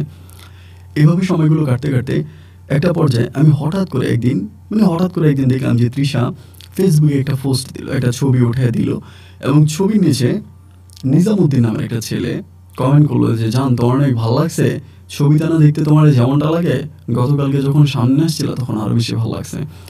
এটা আমি কাতারে যাওয়ার প্রায় 1 বছর থেকে 1.5 বছর পরের কথা হবে। তৃষা তখন হচ্ছে ক্লাস 10-এ পড়ে, ক্লাস 9-এ পড়ে, তা ফাইনাল পরীক্ষা দেবে, ক্লাস 9-এ পড়তেছিল তখন। পরে এই জিনিসটা আমাকে খুব কষ্ট দিল যে কী ব্যাপার, এরকমও কোন ছেলের সাথে দেখা করতে গেছে এবং ছেলে বললো ওরে দেখছে, দেখার পরে ভালো লাগছে, মানে এরকম একটা জিনিস উঠলো। তখন নিজের মাঝে মনে হলো যে না, এখানে কোনো না কোনো একটা ঘটনা আছে, তা না হলে তো বিষয়টা এরকম হতে পারে না, অবশ্যই এখানে কোনো না কোনো একটা ঘটনা আছে যার জন্য বিষয়টা এরকম হলো। পরে আমি চিন্তা করলাম যে কী করা যায়, কী করলে আমি তৃষার সাথে, তখন আমার খুব মনোমালিন্যতা হচ্ছে, আমার মন অনেক খারাপ হয়ে গেছে। আমি ওর সাথে খুব বেশি একটা কথা বলি না, রাগ করে থাকি এবং দোকানেও ঠিক মতো কাজ টাজ করতে পারি না। ওকে আমি ডিরেক্টলি জিজ্ঞেসও করি না, কারণ জিজ্ঞেস করলে কথা কাটাকাটি হবে, আরও বেশি পেশাল হবে, ঝামেলা হবে। এই জন্য আমি আর ওকে কিছু জিজ্ঞেস করি না, আমি আমার মতো করে কাজ টাজ করতেছি, কিন্তু মনটা অনেক খারাপ। কাস্টমারদের হিসাব টিকাস উল্টাপাল্টা করে ফেলি, এই জিনিসগুলো সাইমন তখন দেখতো। সাইমন আমার খুব কাছের একটা মানুষ ছিল, আমি কি আমার মনের ভিতরে কী চলতেছে আমার মুখের দিকে তাকাইলে বোঝা যেত। সারা রাত আমার পা টিপা দিত, আমাকে রাতের বেলায় একটু ঘুমাইতে দিত না, পা টিপতো এত পরিমাণে। আমি যদি বলি যে সাইমন আমার মাথা ব্যথা হচ্ছে, ও এতভাবে মাথা মেসেজ করতে পারতো রে ভাই, ওর হাতগুলো এত নরম ছিল, আরও দেখতে আমি তো সুন্দর ছিলাম, বাট আমার চেয়ে আরও অনেক বেশি হ্যান্ডসাম ছিল। মনে হয় যেন বাংলাদেশে একজন নায়ক আছে, আমি তার নামটা উল্লেখ করি বলে, আমিন খান বলে একটা নায়ক ছিল, একদম আমিন খানের মতো, এত ফর্সা ছিল, মুখে খোঁচা খোঁচা দাড়ি এবং ওর হাত পাগুলো খুব নরম ছিল, খুব ভালো লাগতো। পরে ও আমাকে বলে যে শখ ভাইয়া কিছু না কিছু একটা আপনার হয়েছে, আপনি আমার কাছে লুকাইতেছেন, কারণ আপনার ব্যবসা বাণিজ্যে মনোযোগ নাই, কি হয়েছে আপনি আমার কাছে বলেন, কেন আপনার ভিতরে এতটা কষ্ট, ভাবতে কষ্ট ক্যারি করে বেড়াচ্ছেন, তাই এরকমভাবে না থেকে আপনি আমাকে বলে ফেলেন যে কী হয়েছে, আমি একটু শুনি। তখন বললাম শখ আমাকে বিরক্ত করো না, আসলে আমার ভালো লাগতেছে না এবং কোনো রকম কোনো কথা বলতে আমার ইচ্ছা করতেছে না, তুমি আমাকে কোনো কিছু প্রশ্ন করো না এবং তুমি কিছু বললো না। আমার বলতেছে ভাইয়া আপনার বলাই লাগবে যে আপনার কী হয়েছে, আপনি না বললে আমি আপনাকে ছাড়বো না, কী হয়েছে আপনি বলেন। রাতের বেলাও খুব জন্ম অনেক ধরলো, আজ প্রায় 2 বছর দুজনে একসাথে আছি। পরে আমি বললাম যে শখ দেখো এই ঘটনা, আমি এইভাবে ওরে ভালোবাসতাম, দেন এই জায়গা থেকে এই ঘটনাটা এরকম হয়েছে। আমি তখন বলতেছে ভাইয়া কী বলেন, আপনি বিয়ে করেছেন এইভাবে? আমি বললাম হ্যাঁ। তো এখনও এরকম, ওরে তখন কমেন্টটা দেখালাম যে দেখো এই কমেন্ট করছে। পরে কমেন্ট দেখার পর আমার বলতেছে ভাইয়া 100% শিওর যে এই মেয়েটা অন্য কারোর সাথে রিলেশনে আছে, তার মানে রিলেশন না থাকলে এরকম কমেন্ট তো কেউ করবে না। আপনি একটা অচেনা মানুষকে এরকম কমেন্ট করবেন বা চেনা মানুষ এরকম কমেন্ট করবেন, এরকম জান টান লেখার এই কমেন্টটা মেয়েটা ডিলিটও করেন। এখানে অনেকগুলো কমেন্ট নেই, হয়তো 8-10টা কমেন্ট, তা 8-10টা কমেন্ট তো মেয়েটা দেখছে, তো কমেন্টটা সে ডিলিট করবে না? যদি খারাপ হয়ে থাকে সে তো ডিলিট করে নাই, তার মানে মেয়েটার মাঝে কোনো না কোনো সমস্যা আছে, কারণ ডিলিট করলে তো ছেলে রাগ করে ফেলবে। আমি তখন বললাম যে সাইমন আমি কী করতে পারি, আমার কিচ্ছু ভালো লাগতেছে না, আমার অনেক খারাপ লাগতেছে। ও আমার বুঝায়, সান্ত্বনা দেয়। এইভাবে আরও 2-3 দিন কেটে গেল। 2-3 দিন পরে আমার হঠাৎ করে মনে হলো যে আসলেই ঘটনাটা কী, আসলেই কেউ কারোর সাথে রিলেশনে আছে, আসলে কি রিলেশন করে। আর সাইমন তখন আমাকে একদিন ওই সময় একটা কথা বলছিল, ভাই নষ্ট তালা আর নষ্ট নারী যে কোনো, নষ্ট তালা যে কোনো চাবি দিয়ে খোলা যায় এবং নষ্ট নারীকে যে কোনো ছেলে প্রপোজাল দিলে রাজি হয়ে যায়। ওই জিনিসটা সাইমন আমাকে ওই দিন বলছিল রুমের মধ্যে। বলার পরে আমার ভিতর তখন হঠাৎ করে জিনিসটা খেলতে শুরু করে। আমি তখন সাইমনকে বললাম যে সাইমন তোমার একটা কথা বলি, তুমি তো আমার ছোটো ভাইয়ের মতোই বা আমার ফ্রেন্ডের মতোই, তুমি কি আমার একটা উপকার করবা? আমাকে বলে কী বলেন ভাই, উপকার আপনার জন্য যদি 7টা খুন করা লাগে আমি তাও করবো। জানো ঠিক আছে, খুন করতে হবে না, আমি তোমাকে তৃষার ফেসবুক অ্যাকাউন্টটা দিব, তুমি তৃষার ফেসবুক অ্যাকাউন্টে মেসেঞ্জারে তুমি কমেন্ট করবা এবং করে তৃষার সাথে একটা রিলেশন করার চেষ্টা করবা। যদি তৃষার সত্যি ধরো সাইমন অন্য কোনো একটা ছেলের সাথে রিলেশন থেকেও থাকে, তাও সে তোমার সাথে রিলেশন করবে, কারণ আমি হাজব্যান্ড হওয়ার পরও যদি অন্য কোনো ছেলের সাথে রিলেশন করে তাহলে তোমার সাথে করাটা তো খুব ব্যতিক্রম কিছু না। আর তুমি দেখতে শুনতে হ্যান্ডসাম সুন্দর আছো, তুমি তার সাথে কমেন্টসে কথা বলো বা তার সাথে তুমি মেসেঞ্জারে কথা বলো। আমাকে বলো ভাইয়া কি ঠিক হবে? আমি বললাম হ্যাঁ, আমি তোকে অনুমতি দিলাম এবং তুমি আমার অনুমতি ক্রমে তুমি যখন কাজটা করবা। আমাকে বলো আচ্ছা ভাই ঠিক আছে, আপনি যদি এরকম করেই বলতেছেন বা এইভাবেই আপনি আমাকে বলতেছেন তাহলে ঠিক আছে ভাই আমি করবো। পরে বলে আমি তখন তৃষার যে ফেসবুক অ্যাকাউন্ট, ওই অ্যাকাউন্টে তখন ওকে দিলাম, সাইমনকে দিলাম। দেওয়ার পরে সাইমন তখন কী করলো, তৃষার সাথে সেটিং শুরু করলো। তাই বললাম কী ব্যাপার, সাইমন রিপ্লাই করতেছে, 2 দিন কেটে গেছে, বলো না ভাইয়া রিপ্লাই আসতেছে না। পরে আমার মনের ভিতরে একটা আশা জাগলো, জাস্ট রিপ্লাই আসতেছে না। ওই দিন আবার সাইমন দোকানে যায়নি। আমি বললাম যে তোমার সারা দিনের কাজ হচ্ছে ওকে টেক্সট করা, তুমি এখানে থাকো, তোমার আজকে দোকানে যাওয়া লাগবে। আর সাইমনের শরীরটা একটু খারাপ ছিল, খারাপ থাকার কারণে আমি কার দোকানে নিলাম না। আমি একা দোকান সামলাইলাম, আরও দুজন আছে কর্মচারী, তাদেরকে নিয়ে দোকান করতেছি। দেন সাইমনকে তখন আমি বাসায় রেখে গেছি। বাসায় রেখে যাওয়ার পরে একটা পর্যায়ে দেখা গেল কি যে সাইমন তখন আস্তে আস্তে আস্তে আস্তে করে এরকম করে কথাবার্তা মানে আসার পরে আমার সাথে কথাবার্তা বলতে বলতে সাইমনের মনটা খুব খারাপ দেখলাম। তাই আমি বললাম, কি ব্যাপার সাইমন, মন খারাপ কেন, কি হয়েছে? আমার কাছে বলো, টাকা পয়সা লাগবে? বলে, না ভাইয়া টাকা লাগবে না, মনটা খারাপ এই কারণে। কীভাবে বলবো আপনাকে? আমার সমস্যা নাই, বলো, তুমি অসুস্থ এই জন্য? বলেন ঘুরতে যাওয়া, চলো ঘুরে আসি। আমাকে বলে, ভাইয়া এগুলো কিছুই না, আমার মনটা খারাপ হওয়ার সবচেয়ে বড় কারণ হচ্ছে আজকে তৃষা ভাবি আমার মেসেজে রিপ্লাই করছে। কি বলো, তৃষা রিপ্লাই করছে? কি লিখছে দেখো, তুই দেখি তো। পরে হঠাৎ করে আমার কাছে মোবাইলটা দিয়ে আমি তখন দেখলাম যে তৃষার সাথে ওর কথোপকথন হয়েছে, এবং কথোপকথনগুলো মোটামুটি খুব সফটলি, মানে একদম সফট, মোটামুটি প্রেম হয়ে যাওয়ার মতো অবস্থা। আমি তখন চোখের পানি ধরে রাখতে পারলাম না, যখন মানে মনের অজান্তে চোখ থেকে বিয়ে পানি পড়তেছে। চিঠি কি হইলো, মানে এটা তো আমার কখনো কল্পনাতেও ছিল না। আমি তো এটা কখনো কল্পনাও করিনি যে আসমান থেকে যদি কোনো মানে নাই আসে, ও তো কাউকে ভালোবাসবে না, এরকমভাবে আমার সাথে বেমানি করলো। কান্না করতেছি। পরে সাইমন আমার বুঝাইতেছে, ভাই আপনি কাঁদেন না, এটা কোনো ম্যাটার না, সব কিছু ঠিক হয়ে যাবে, আপনি আমার উপরে বিশ্বাস রাখেন, ইনশাল্লাহ, এটা নিয়ে কান্নাকাটি করার কিছু নাই ভাইয়া, প্লিজ। আমাকে অনেকভাবে বুঝাইতেছে। আমি তো ভাই নিজের মনটারে বুঝাইতে পারতেছি না যে এটা কেন হইলো, মানে এটা তো না হইলেও পারতো না। পরে দেখি যে না, সাইমনের সাথে ওর মানে এক কথায় হয়েই গেছে। সাইমনকে SMS করে, ও সাইমনকে SMS করে, আমি SMS করলে আমার SMS এর রিপ্লাই দিতে লেট করে, অপেক্ষা করে, কিন্তু সাইমনের SMS এর সাথে সাথে রিপ্লাই করে। একদিন রাতে আমি সাইমন একসাথে শুয়ে আছি, সাইমন ওরে কল দিল, ও রিসিভ করলো। ও বলতেছে, জান কেমন আছো? সাইমন রে বলতেছে, সাইমন বলে, ভালো আছি, তুমি কেমন আছো? বলে, আমিও ভালো আছি। আমি সাইমন তখন জিজ্ঞেস করে, আচ্ছা তৃষা, তোমার লাইফে কি কোনো রিলেশন আছে, প্রেম ভালোবাসা? ও বলে, ধুর, এগুলো কেউ নেই, তোমার মতো একটা ছেলের জন্যই অপেক্ষা করতেছিলাম, তোমার মতো এরকম একটা হ্যান্ডসাম ছেলে পাইছি যে কিনা দেখতে পুরো আমিন খান, আমার আর কি লাগে? বলো, আমার তো ওরই লাগবে। তোমার জামিটা আমার এত ভালো লাগে জানো, বাঁকা বাঁকা কি সুন্দর তোমার চেহারা। যে মানুষটাকে 2.5 বছর ধরে ভালোবাসলাম, মনের মনে কোটায় যারা বসাইলাম, এক বিন্দু পরিমাণ যারা আমি আমার কাছ থেকে আলাদা করি নাই, সেই ভালোবাসার মানুষটা আমার সাথে এরকম করে বেইমানি করবে, এটা আমি কখনো স্বপ্নও চিন্তা করতে পারি নাই, কখনো কল্পনাও করে নিয়েছি এইভাবেও আমাকে আঘাত করবে। নারী জাতি যে বেইমান জাতি, তার আরেকটা প্রমাণ আমি তখন পেলাম। বুকের ভিতর তখন এত পরিমাণের কষ্ট কাজ করতেছিল, সাইমন না থাকলে হয়তো আমি আত্মহত্যাই করতাম। সাইমন আমাকে সব দিক থেকে ফিরে আনতেছে, বুঝাইতেছে, ভাইয়া আপনি অপেক্ষা করেন, সব কিছু ঠিক হবে, প্লিজ। আমি একটা সময় ওনাকে সব বলে দিলাম, না আমার কসম লাগে, তুমি ওরে কোনো কিছুই বলবা না, ওরে তুমি কোনো কিছুই বলবা না। ও তখন আমার সাথেও কথা বলে, সাইমনের সাথেও কথা বলে, দুজনের সাথে কথাবার্তা বলতেছে। এবং এর মাঝে ওর সামনে তখন SSC পরীক্ষা দিবে। পরীক্ষার আগ মুহূর্তে হঠাৎ করে অসুস্থ হয়ে গেল, মারাত্মক ধরনের অসুস্থ, এতটাই অসুস্থ যে আসলে হাঁটা চলা করতে পারে না। এবং ডাক্তার দেখাইলো, ডাক্তারে কোনো কিছু ধরতে পারে না। কিছুদিন পরেই হঠাৎ করে ও মানসিকভাবে একটু অন্যরকম হয়ে গেল, অন্যরকম মানে একটু পাগলের মতো হয়ে গেল, মানে পাগলের মতো স্বভাব করতেছে, খুব বেশি কথা বলে না, মানে কেমন জানি একটা অন্যরকম ভাব। এবং আস্তে আস্তে করে SSC পরীক্ষা চলে আসলো, ওর পরীক্ষা ও ফর্ম ফিল আপও করলো না, রেজিস্ট্রেশন করলো না, পরীক্ষা দিল না, SSC পরীক্ষা আর দিল না। ও কিন্তু স্টুডেন্ট হিসেবেও অনেকটা মেধাবী ছিল। পরে ও কান্না করতেছে, আমাকে ফোন দিয়েছি, সোহাগ আমার তোমাকে অনেক দেখতে ইচ্ছে করতেছে, আমার ভালো লাগতেছে না, তুমি আসো। মানে এই পাগল, এই ভালো, এই পাগল, এই ভালো, মানে এরকম আর কি স্বভাবটা। আমার সাথে আসতে ভালো ব্যবহার করতেছে, মানে লোকের মারপতি শুনতেছে ওর উপরে জিন, মানে জিন নাকি ভর করছে। ওই যে জাম গাছ ছিল ওদের বাড়ির পিছনে, বড় জাম গাছটা এখনো আছে, ওই জাম গাছ থেকে ওর উপরে জিনে ভর করছে, এবং ওই জিনে ভর করার কারণে এরকমটা করতেছে। পরে সাইমনকে বললাম, সাইমন বলে, ভাই আপনি যান, কোনো সমস্যা নেই। তখন আমি বললাম যে, দেখ, আমি যদি আমার এখন কফিলের কাছে ছুটি চাই, কফিল তো ছুটি দেবে না, আর আমি এখন বাড়িতে যে যদি আমার আব্বা জানতে পারে, আমার আব্বার অবস্থা আমাকে খারাপ হয়ে যাবে। ওকে তখন ঢাকায় ভর্তি করানো হয়েছে, মেন্টাল হসপিটালে ওকে ভর্তি করেছে ঢাকাতে।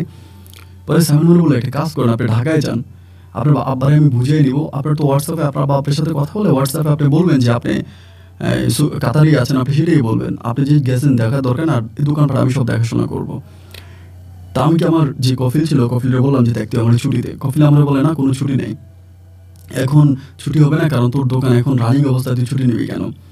তাই বললাম তুই আমার ছুটি দিবি কি দিবি না, দোকান খালি বেলি, আমার দোকান লাগবে না। এদিক দিয়ে আমি আবার দোকান অনেক ঝামেলা করে ফেলছি, আগের মতো কাজ টাজ করি নাই। ওই যে ত্রিহার সাথে ঘটনা হওয়ার পরে দোকান আমি দিনের পর দিন বন্ধ করে রাখতাম, তো এটা আবার কফিলের কাছে খারাপ লাগতো যে দোকান বন্ধ করে রাখি। কফিল তো আমার দায়িত্ব দিয়ে রাখছিল দোকানের, বা আমি তোরা মাসে মাসে অনেক টাকা দেওয়া লাগে, ওই 2-3 মাস আমি ওরা ফয়দাও দিই নাই। যে ইনকামটা দেওয়া লাগে সৌদিয়ানদের, সরি কাতারিদেরকে, ওই ইনকাম দিতে সৌদি কাতারে কি ওইটা দিই নাই, যার জন্য দেখা যাচ্ছে ও আমার উপরে খুব রাগান্বিত। এরই পথে আমি ওর লোকে রাগারাগি করে পাসপোর্ট নিয়ে আমি তখন দেশে চলে গেছি। দেশে গিয়ে দেখলাম যে তৃষার হসপিটালে ভর্তি করেছে, তৃষার অবস্থা ভালো না। আমি ওর ঝড়ে তুললাম, কান্নাকাটি করলাম, এবং যতটুকু পারলাম ওকে সেভ করার চেষ্টা করলাম। ওর আব্বা আম্মার চোখের আড়ালে, ওর 2টা খালাতো বোন ছিল, তারা থাকতো ওর সাথে, ওদের মাধ্যমে এরকম করে প্রায় 1 মাসের মতো আমি পড়ে আছি। ও হসপিটালে, আমিও হসপিটালে। এদিক দিয়ে আব্বা ফোন করে কী অবস্থা, আমি বললাম ভালো আব্বা, আমি তো কাতারেই আছি, ভালোই আছি। বলে সাইমনের সাথে আমি আছি, সব কিছু করতেছি, কিন্তু সাইমন আবার আমার ডে বাই ডে ইনফরমেশন দিতেছে যে ভাইয়া দেখেন এই ঘটনা, প্রাবু ফোন দিতেছে মাঝে মাঝে ভিডিও কল, আমি ভিডিও কল রিসিভ করবি না, বলবি আমি কাজে ব্যস্ত আছি। এরকম করে আমার আব্বার সাথে সাইমন কন্টিনিউসলি কথা বলতেছে, আমিও আব্বাকে ম্যানেজ করতেছি, আর আমি সম্পূর্ণভাবে তৃষাকে নিয়ে ব্যস্ত, যে আমার তৃষাকে ঠিক করতে হবে, তৃষাকে সুস্থ করতে হবে, তৃষার সাথে আছি। এভাবে 3টা মাস আমি তখন দেশে পড়ে থাকি। 3টা মাস পরে, 3 মাস পরে আমি দেখলাম যে তৃষা মোটামুটি একটু সুস্থ হয়েছে, আগের চেয়েও ভালো হয়েছে। আমি ওই যে ওদের খালাতো বোনের মাধ্যমে ফাঁকে ফাঁকে ওর সাথে দেখা করতাম, আমার বাবা মা না থাকলে ওভাবে আর কি হসপিটালে গিয়া। বাবা ওর বাবা মা থাকলে আমি মাস্ক পরে ক্যাপ পরে যাইতাম যে তাকে চিনতে না পারে, এমন করে গিয়েও মাঝে মাঝে দেখা করে আসতাম। এরকম করে সময়গুলো কাটতে কাটতে 3 মাস পরে আমি তখন চিন্তা করলাম যদি একটু ভালো হয়েছে, আমি সাইমনে বললাম, সাইমনও বলতেছে মালিক খুব ঝামেলা করতেছে, আপনি তাড়াতাড়ি আসেন, দোকানে আসেন। কফিল দোকান বুঝিয়ে নিতেছে, দোকান নিয়ে চলে যাবে, এরকম একটা ধমকাধমকি করে। পরে আমি চিন্তা করলাম যে কেন এরকমটা করতেছে, আমি তাহলে দেশে যাই, মানে কাতার যাই। 3 মাস পরে আমি তখন কাতারে গেলাম, এবং কাতারে যাওয়ার পরে কাতার যেই ঢোকার পর আমি দেখতেছি আমার দোকানে ক্যাশের মধ্যে সাইমন বসে আছে। তো সাইমন বসে আছে, সাইমনে বললাম যে সাইমন উঠো, আমি বসি। পরে আমি বসলাম, বসার পরে দেখলাম যে ক্যাশের 3টা লকই তালা মারা। তো ও যেহেতু দোকান চালাইতেছে, তালা মারা থাকবে না, সাইমন চাবিটা তো আমি লকগুলো খুলবো। ও বলে ভাইয়া কফিলের অনুমতি ছাড়া আপনাকে 3 ডয়ারের চাবি দেওয়া যাবে না। তুমি এটা কি বলো, কফিলের অনুমতি লাগবে কেন? 3টা ডয়ারের চাবি আমি নিবো, 3টা ডয়ারের চাবি তুমি আমাকে দিবা, এতে কফিলের অনুমতি লাগবে কেন? আমি তো বুঝলাম না, কফিল কেন, এটা কফিলের কথা আসতেছে কেন? ও তখন বলে ভাই আপনি কফিলের সাথে কথা বলেন, কফিল বলা ছাড়া আমি আপনাকে চাবি দিতে পারবো না। শুনো আরে বোকা, তুমি আমার চাবি দিতে পারবো না কেন? ও বলে কফিলকে আপনি জিজ্ঞেস করেন, আপনি কফিলের সাথে কথা বলেন। পরে আমি আমার কফিলে কল দিলাম, কল দেওয়ার পরে রিসিভ করতে বললাম যে কী ঘটনা, যে তুই নাকি তালা মারি গেছো, চাবি লেগে গেছো। বলে না চাবি দেবি না, চাবি সাইমনের কাছে। আমি সাইমন তো আমাকে তোর অনুমতি ছাড়া চাবি দিচ্ছে না। বলে হ্যাঁ দিবে না, তো তারা আমি আসতেছি। পরে কফিল আসলো, আসার পর আমার বললো যে দেখ সোহাগ, তুই আসলে তোর বাবা ভালো ছিল, তুই তোর বাবা খুব ভালো করে দোকানপাট চালাইছে, কোনো ঝামেলা হয় নাই, কিছু হয় নাই। তুই 4 মাসের আমার ফয়দা দেস নাই, 4 মাসে দোকান ভাড়াও দেস নাই, দোকান তুই চালাইতে পারবি না, দোকানের ফুল দায়িত্ব আমি সাইমনকে দিয়ে দিলাম, সাইমন দোকান চালাইবো, তুই আপাতত সফট একটু নরম থাক, তুই দোকানের থেকে একটু কম আস, বা দোকানে আসলেও কর্মচারী হিসাবে কাজ কর, সাইমন তোকে মাস শেষে বেতন দিবে। মানে টোটালি আমার জায়গায় সাইমনকে নিয়ে গেল, এবং সাইমনের জায়গায় আমাকে নিয়ে গেল। পরে আমি প্রতিবাদ করতে গেছি, সাইমন আমার হাত ধরে বলতেছে ভাই আমরা তো বাঙালি, আমি আপনার দোকান বুঝিয়ে দেবো, আপনি টেনশন করেন, আপনারা ছাড়েন, ওরা যাইতে দেন, আর ওই সাথে ঝামেলা করেন না, নাহলে পুরো দোকানটাই নিয়ে যাবে। তো আমি যে ঠিক আছে মানলাম, যা। পরে কফিল চলে গেছে, এই সাইমন তখন আমার সাথে, আমি সাইমনের সাথে থাকতেছি, তাও 3 মাস সাইমনের সাথে ছিলাম। 3 মাস পরে হঠাৎ করে বাড়ি থেকে খবর পাইলাম যে তৃষা নাকি বাড়ি থেকে পালাইছে। ভালো হয়ে ঢাকায়, মানে গ্রামে আসার পরে গ্রাম থেকে পালাইছে। পালাই কই গেল, মোবাইল বন্ধ, মোবাইলে লাইন পাই না। ওদের আশেপাশে যাদের সাথে কথা বলতেছে সবাই বলে তৃষা পালাই গেছে। আরে তৃষা পালাই কোথায় গেল? আমি তখন কফিলের সাথে আবার ঝামেলা শুরু করছি যে তুই আমার দেশে যাইতে, এবার আমার পুরো ক্যান্সেলে দেশে পাঠাই দিছে, মানে ক্যান্সেলে দেশে পাঠাই দিল। আমি তখন ক্যান্সেলে দেশে চলে আসলাম, কারণ আমার তো আর কিছু করার ছিল না, মানে কোনো পথ তো আর খোলা নেই। ক্যান্সেলের পরে দেশে চলে আসলাম। ক্যান্সেলে দেশে আসার পর আমি তখন রাস্তাঘাটে তৃষারে খুঁজতেছি, আরে তৃষা কই গেল। 4 মাস পরে শুনতেছি তৃষা বাড়িতে আসছে। 4 মাস পরে তৃষার বাবা মা তৃষারে আনছে, কোত্থেকে আনছে, কোন জায়গায় আনছে জানি না। তৃষার বিয়া, তৃষা আমার সাথে কোনো কথা বলে না, ঘরের ভিতরে আটকায় রাখছে। তৃষার বিয়ে, এখন কার সাথে বিয়ে, কোন জায়গায় বিয়ে, আমি কিছু জানি না। হঠাৎ করে লোকমহল পথে শুনতে পারি, এলাকার যাদেরকে দাওয়াত দিয়েছে তাদের মাধ্যমে শুনতে পারি যে তৃষার বিয়ে নাকি বরিশালে। বরিশালের এক ছেলের কাছে তৃষা চলে গেছে, ওই ছেলের সাথে তৃষার বিয়ে। তা বরিশালের কোন ছেলের সাথে তৃষার বিয়ে? আর এদিকে আমার পরিবার থেকে আমাকে বের করে দিচ্ছে, আব্বা আমাকে ঘর থেকে বের করে দিছে। আবার কোটি কোটি টাকার দোকান আমি ছেড়ে দিয়ে চলে আসছে, বাবা আমাকে বের করে দিছে। আমি তখন রাস্তায় ঘুরতেছে একরকম। পরে আমাকে এরকমভাবে ঘটনা, পরে কি হইলো, আমি বরিশাল কোথায় বিয়ে করছে, ওর জামাই নাম কি? পরে মাঝে মাঝে লোকদের মাধ্যমে শুনতে পারি ওর জামাই নাম হচ্ছে সাইমন। 2 দিন পরে বর আসলো, ক্যাপ পরে মাস্ক পরে বর দেখতে গেলাম। গিয়ে দেখি খাটের মধ্যে বসে আছে মীর জাফর, বর্তমান সময়ের শ্রেষ্ঠ মীর জাফর। বড় বেঈমান, নিমক হারাম, প্রতারক, ধোকাবাজ, মানুষ রূপিয়ে কুত্তার বাচ্চা সাইমন।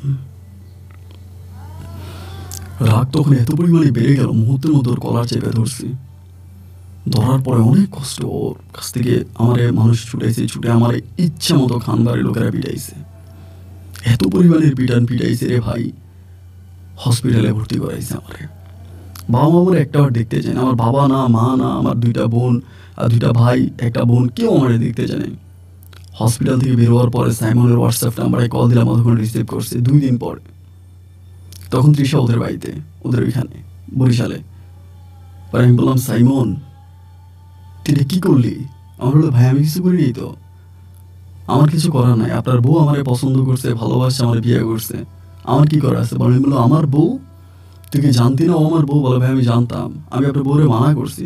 কুমিল্লার মেয়ে তো ভাই, ডিয়ারিং, খুব ডিয়ারিং। ও শোনেনি আমার কথা। আমি ওরে বলছি যে তুমি তো সোহাগ ভাইয়ের পছন্দ করো, সোহাগ ভাই তোমার হাজব্যান্ড, এবং সোহাগ ভাই জাস্ট তোমার আমারে টেস্ট করার জন্য তোমার নাম্বারটা দিছে, বা তোমার ইমো আইডিটা দিছে, এই হোয়াটসঅ্যাপের এই কি বলে ফেসবুকের অ্যাকাউন্টে দিছে, শুধু তোমাকে পরীক্ষা করার জন্য।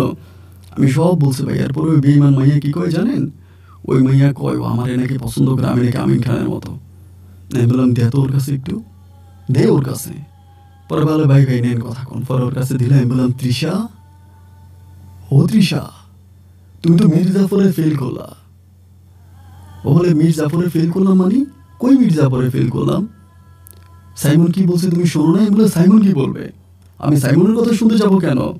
তুমি আমারে বিয়ে করলা, আমি তোমার হাজব্যান্ড, এরপরে তুমি পরিশেল্লা সাইমনের বিয়ে করলো? বলে, না তুমি তো পাগল, এই জন্য সাইমনের কথা শোনো নাই। সাইমন কি বলছে তুমি জানো?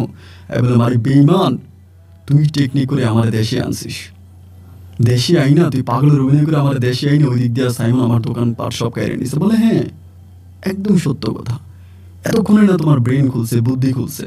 আমি তোমার টেকনিক করে দেশে আনছি, আনার পরে সাইমন ওই দিক দিয়ে মালিকরে বইলা দোকান নিয়ে নিছি, সুযোগটা আমিই করে দিছি। সত্য কথা, আমি তোমার বুদ্ধি খাটায় দেশে আনছি।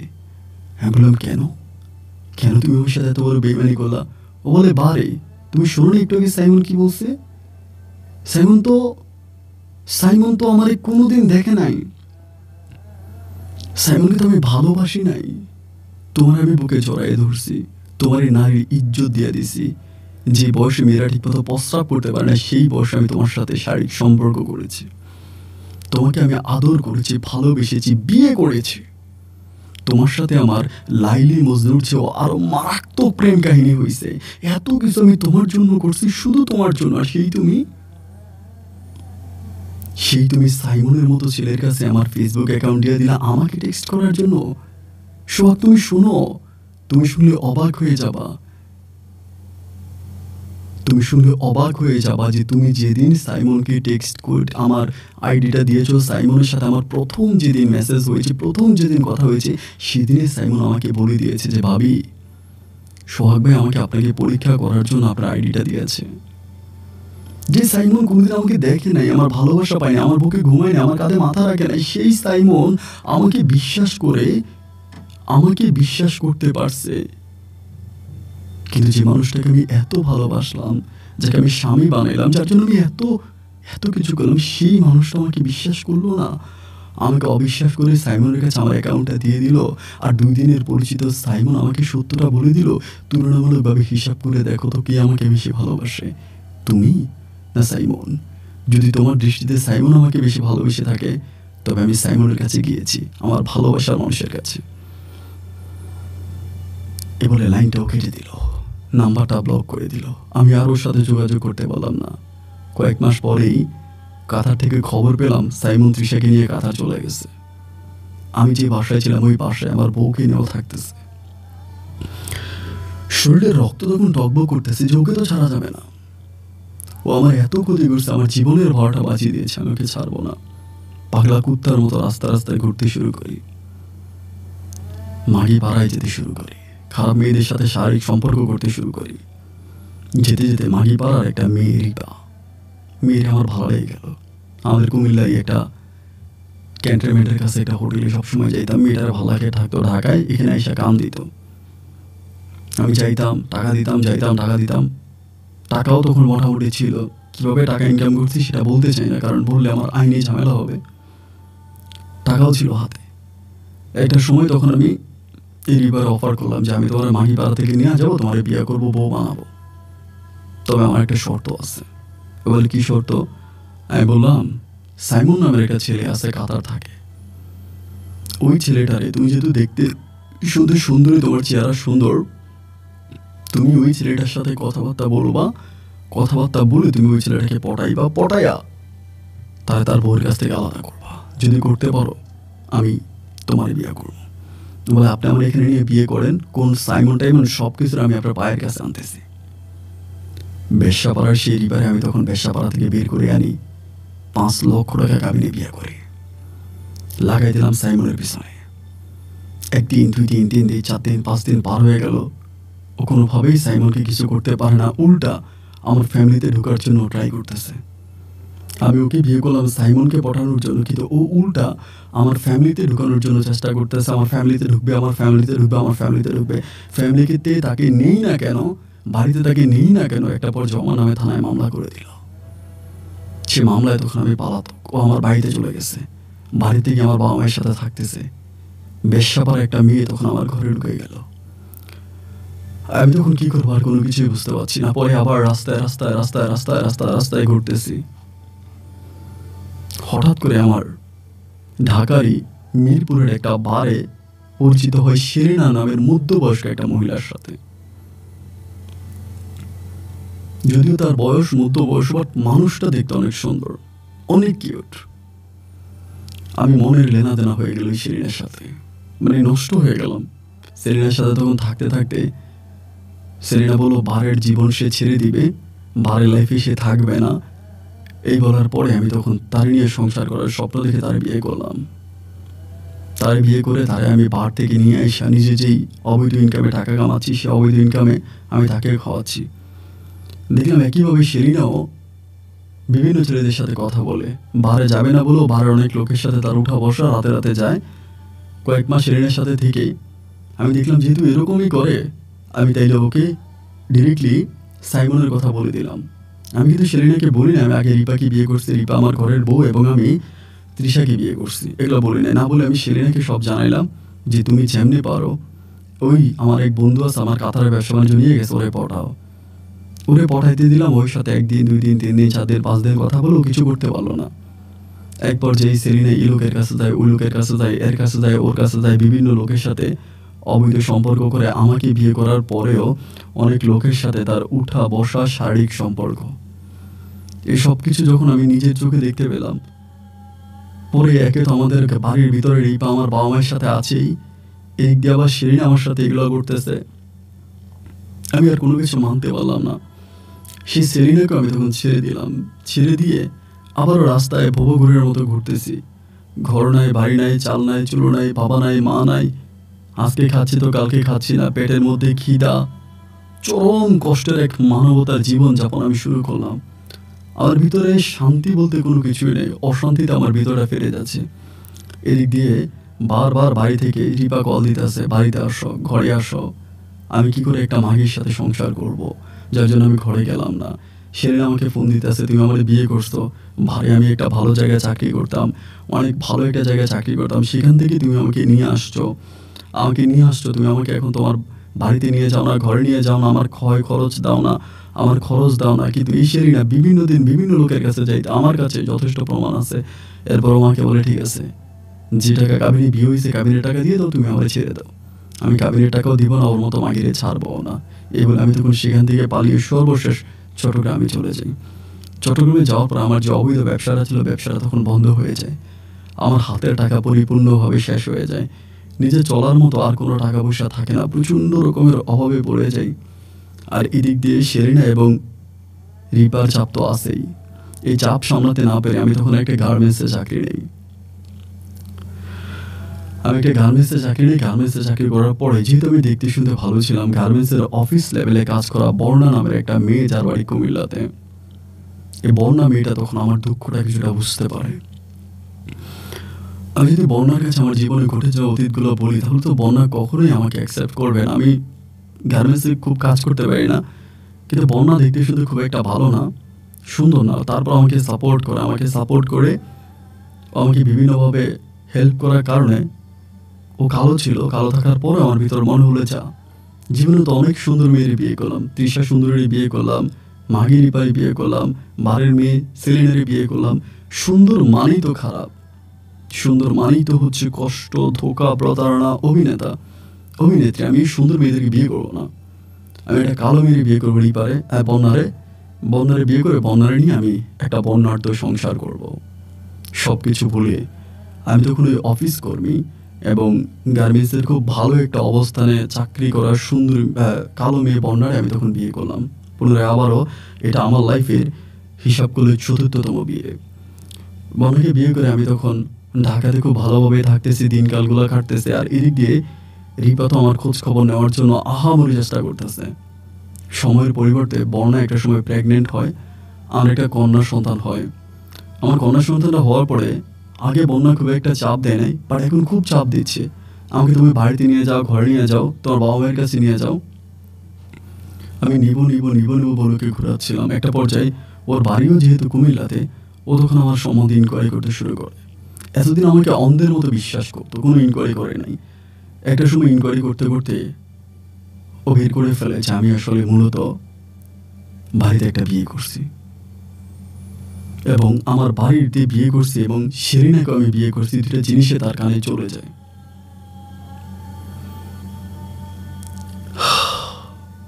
ও তখন ভিতরে সেলিনের সাথেও কথা বলতো, রিপার সাথেও কথা বলতো। আমি কিন্তু এগুলো জানতাম না। একদিন রাতের বেলায় খুব খারাপ লাগলো, আমি সেদিন ড্রিঙ্কস করে আসছিলাম চট্টগ্রামের বাসায় আসার পরে বাসার দরজাটা, তখন আমি কলিং বেল টিভি, দরজা খোলার পরে দেখি আমার মেয়ে বর্ষা রিপার কোলে এবং সেলিনা আমার ঘরে একইভাবে বর্ণা বসে আছে। এদের তিনজনকে একসাথে দেখার পর আমার কাছে মনে হয় আমি স্বপ্ন দেখতেছি, এটা মনে আমার জন্য ড্রিম। এই মনে করে আমি তখন বাসা থেকে দৌড় দিয়ে পালাইতে যাই। ৩ বউ আমাকে তখন পিছন থেকে ধরে। আমার শরীরে কোনো কাপড় রাখে না, এক ফোঁটা কাপড় থাকে না। প্রায় ২০-২৫ মিনিটের মতো আমাকে রাস্তায় দৌড়ায়। একটা সময় পুলিশকে কে জানি ফোন করে, 999 মেবি পুলিশ এসে আমাকে প্রোটেকশন দেয়। পুলিশ এসে আমাকে সেভ করানোর পরে পুলিশ আমাকে থানাতে নিয়ে যায়। পুরো ১ বছরের মতো আমি জেল খাটি ৩টা মামলায়। ১ বছর জেল খাটার পরে ১ বছর পরে কোনোভাবে বের হই, কারণ আমি জেলে থাকা অবস্থায় ৫ ওয়াক্ত নামাজ পড়তাম, রোজা রাখতাম, দাড়ি রাখতাম। আমি বলছি জেল থেকে বের হই আমি সেলিনাকে ছেড়ে দেবো, কাবিনের টাকা দিব, রিপাকে আমি কাবিনের টাকা দিব, কিন্তু বন্যার সাথে আমি সংসার করবো কাবিনের টাকা দিয়ে। বন্যার সাথে আমি সংসার করবো, বন্যাকে বাড়িতে নিয়ে যাব। এই বলে আমি তখন জেল থেকে খালাস পেলার পরে আমার বাবা মাকে হেল্প করলো টাকা পয়সা দিয়া, এবং রিপার জীবন বৃত্তান্ত শোনার পরে আমার বাবা তখন টাকা দিল, বাবার টাকা আমি তখন রিপাকে ছাড়লাম, একইভাবে সেলিনাকেও ছাড়লাম। কিন্তু বর্ষাকে নিয়ে বন্যার সাথে সংসার করবো সেই পরিকল্পনায় বন্যাকে তখন আমি ঘরে নিতে চাই, কিন্তু বন্যা তখন আর আমার ঘরে আসে না। ও আমাকে বলে তোমার মতো প্রতারকের ঘরে আমি যাব না। আমি খুবভাবে চেষ্টা করলাম ওকে আমার কাছে আনার জন্য, কিন্তু ও আর আমার কাছে আসলো না।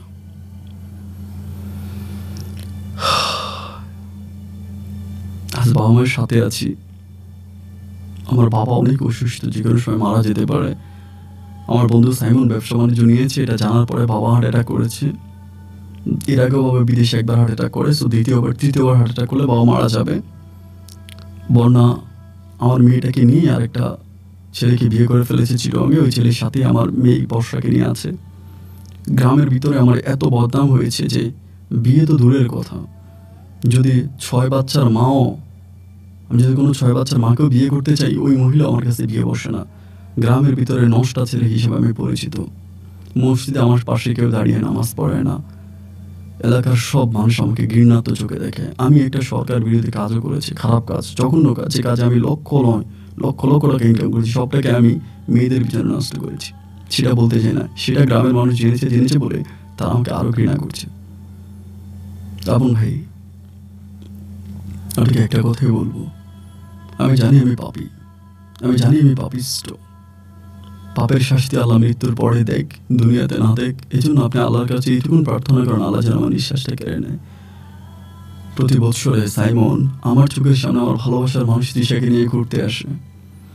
তৃষা সাইমন ফেসবুকে ছবি দেয়, মানুষ কমেন্ট করে, নাইস ছুটি।